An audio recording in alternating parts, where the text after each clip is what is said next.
हमें पता है कि व्हाट्सएप और फेसबुक पे 90% चीजें झूठ हैं। हमें पता है कि ज्यादा वीडियोस जो हैं वो आईटी सेल वाले बना के लोगों को आपस में लड़ा रहे हैं। हमें पता है कि एक दूसरे के मजहब के खिलाफ जो बन के बनाए स्टिकर आ रहे हैं वो झूठे हैं। लेकिन अल्लाहु अकबर, आप सल्लल्लाहु अलैहि वसल्लम का ये कायदा, आप सल्लल्लाहु अलैहि वसल्लम की ये सुन्नतें ये कहती हैं कि आपकी आम जिंदगी में अगर कोई आपको भड़काने के लिए आए, आम जिंदगी में अगर कोई आपको उकसाने के लिए आए, आम जिंदगी में कोई आपको लड़वाने के लिए किसी से आए, तो उसके बहकावे में नहीं आना, बल्कि अपनी अक्ल सलीम के साथ हिलम का मुजाहरा करना है, सब्र का मुजाहरा करना है। भड़कावे में आने वाला इंसान मोहम्मद रसूलुल्लाह सल्लल्लाहु अलैहि वसल्लम की सुन्नतों पर नहीं है।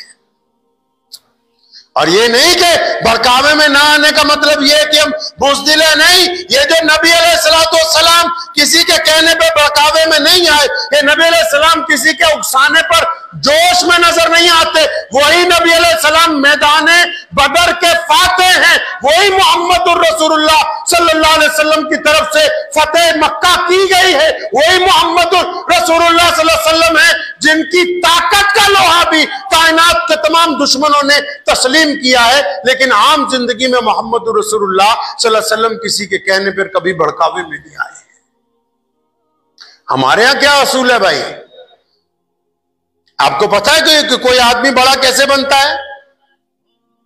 ये राज की बात आपको पता है कि कोई भी आदमी, मुसलमान नहीं, कोई भी, कोई प्रधान बन जाए, एमएलए बन जाए, एमपी बन जाए, कोई वजीर आला बन जाए, कोई किसी मुल्क का सदर बन जाए, कोई किसी कौम का रहनुमा बन जाए, कोई किसी बड़ी पार्टी का प्रधान बन जाए, ये बनता कैसे है बंदा, पता है आपको? चाहे वो मर्द हो या औरत, वो लोग दुनिया में कामयाब होते हैं जो सब्र और हिलम के जरिए चलते हैं, जो छोटी छोटी बातों पर उलझते नहीं हैं,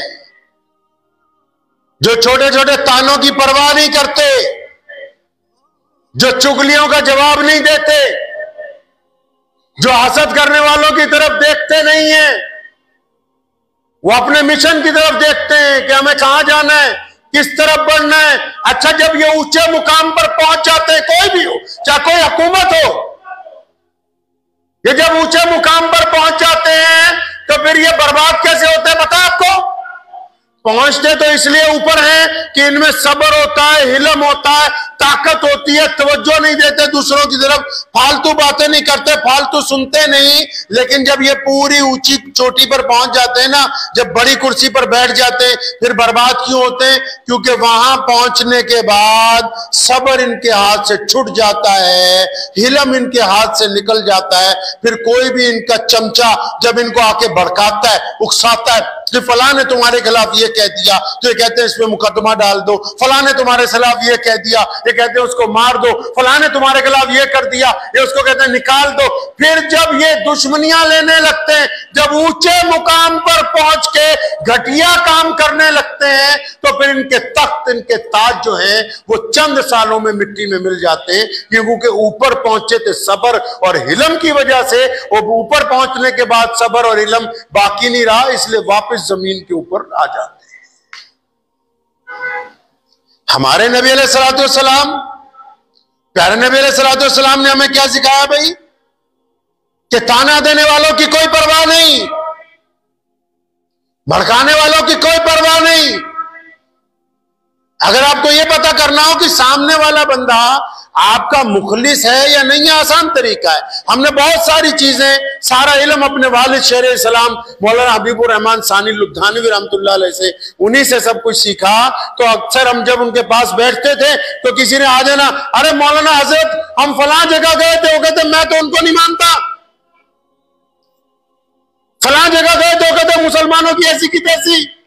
फलां जगह गए थे जी, उसने इस्लाम के खिलाफ। तो जब वालिद साहब उसको पूछते भाई तेरा क्या मामला है, तू अपना बता, जो हमारा उसके साथ है बाद में निपटेंगे, तू अपनी परेशानी बता, जो इस्लाम के खिलाफ कहा वो बाद में देखेंगे, तू अपना दुख बता। तो उसने कहा जनाब अजी मेरे तो 2 लाख फंसे हुए, निकलवा दो, मैं तो उसका किराएदार हूं, मेरा मकान बचवा दो।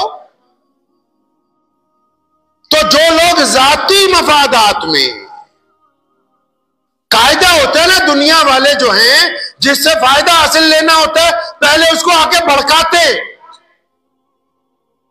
दुनिया का आम कायदा है, चाहे वो किसी भी मजहब के मानने वाले हो, अगर उनको किसी बड़े बंदे से काम लेना है या अपने बाप से कुछ पैसे निकलवाने या मां से कुछ मतलब की बात करनी है या बीवी से, तो वो पहले क्या करेगा, देखेगा भी इसको कौन सी मक्खन मलाई लगा के भड़काऊं कि ये उस तरफ भड़क जाए और हमारा मसला हल हो जाए। लोग पहले भड़काते हैं। और मोहम्मद रसूलुल्लाह सल्लल्लाहु जोर से सल्लल्लाहु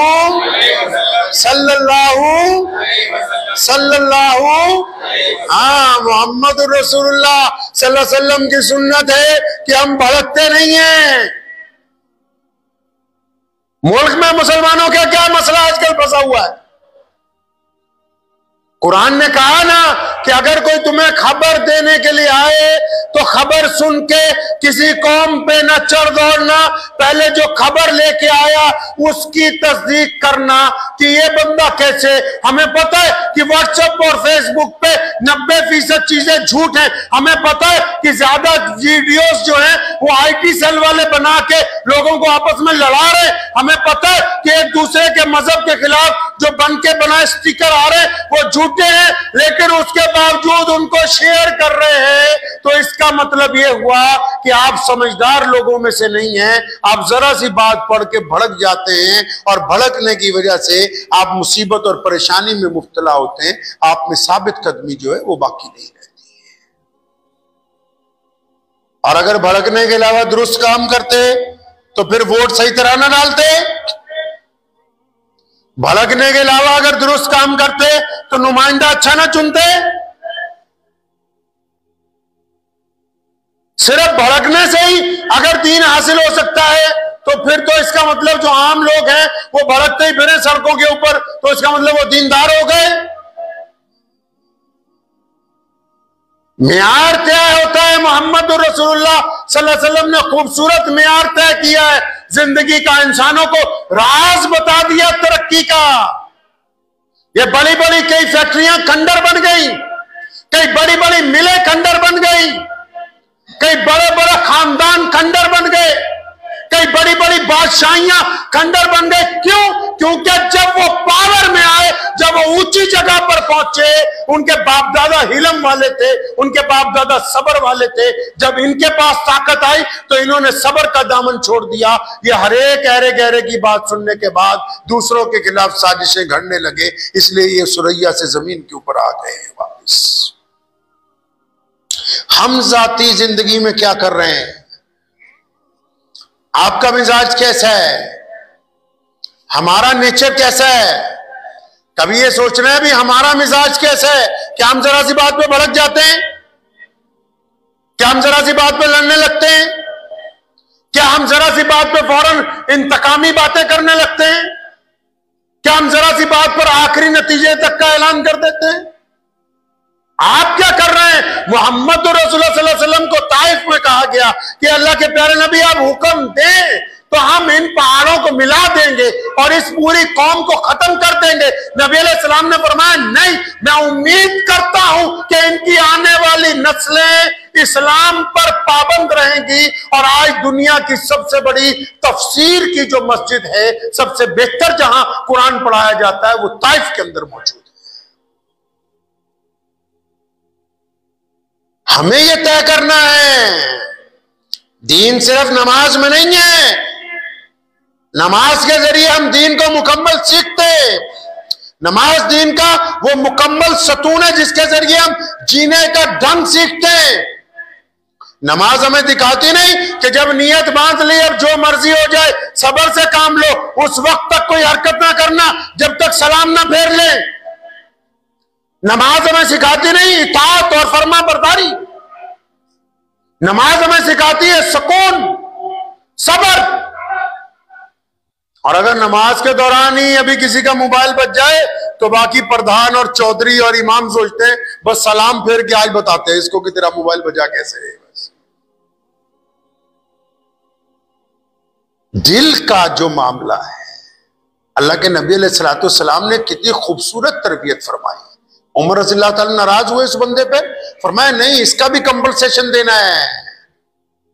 नाराज होने वाली तो बात ही कोई नहीं थी, और जबकि सामने वाला खुद मान रहा है कि मैंने नाउज़ुबिल्लाह आपको भड़काने के लिए ये बातें कही।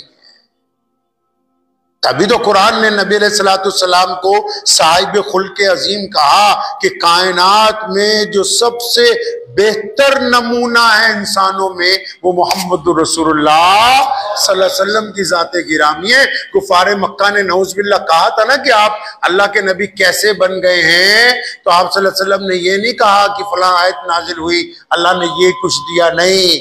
कुरान में भी जिक्र है, नबी अलैहिस्सलाम फरमाते हैं क्यों 40 साल तुम्हारे दरमियान नहीं गुजरे क्या हमारा किरदार, हमारी गुफ्तगू, हमारा कारोबार, हमारी निगाहें, हमारी जुबान, हमारा लबो लहजा, हमारी सखावत इस बात की गवाही नहीं देती कि कायनात में मोहम्मद रसूलुल्लाह सल्लल्लाहु अलैहि वसल्लम से आला कोई नहीं है। तो दीन आदात से शुरू होता है, इबादात से नहीं शुरू। आदतें दुरुस्त करनी है, करेंगे इंशाअल्लाह। अपनी आदत को अच्छा बनाना है, बात बात पर भड़कना नहीं है, ना मजहब के मामले में, ना कारोबार में, ना मुलाजमत में, ना घर में, ना तालीम के दौरान बात बात पर नहीं भड़कना है। पहले सब्र और हिल्म को इख्तियार करना है। अगर आप सब्र करने वाले बन जाएंगे तो अल्लाह ताला ने कुरान पाक में क्या कहा, बड़ी मशहूर आयत है, सारी दुनिया के मुसलमानों को याद है, इन्नल्लाह, अल्लाह ने कुरान पाक में वादा किया कि जो सब्र करेंगे उनके साथ कौन होगा भाई? जो सब्र करेंगे उनके साथ अल्लाह होगा, जो सब्र करेंगे उनके साथ रब की जात होगी, जो सब्र करेंगे कायनात का मालिक उनका मुहाफिज बन जाएगा, जो सब्र करेंगे उनकी पुष्ट पर अल्लाह की ताकत आके खड़ी हो जाएगी।